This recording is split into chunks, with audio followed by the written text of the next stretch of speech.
As some are forced to enter a fifth day with no power, some of us had an unusual question. What are some of the things you might have in your refrigerator that don't really need to be in there? Our digital reporter Dane Kelly sent out to get some answers. Okay, so thousands of people still remain without power, which means so much food has gone wasted. But do you really need to refrigerate everything you're putting in the refrigerator?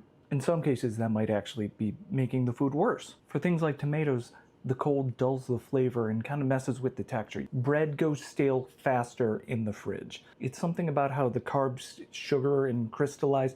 I don't know, I'm not a food scientist. My bread has already gone bad, so that shouldn't be a problem for me. Rule of thumb, whole, uncut, low moisture foods, keep them on the counter. This guy's staying on the counter. Avocados and bananas both ripen best at room temperature. Apples, that's a weird one.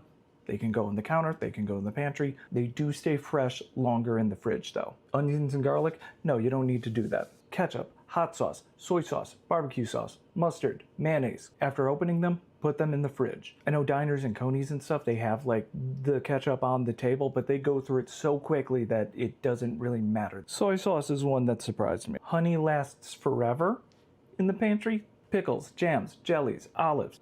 If it's open, fridge. You're going to want to refrigerate butter unless it's something you're going to burn through in like 2 days. Breakdown of the foods, where they should be stored, and the science behind it can be found on clickondetroit.com.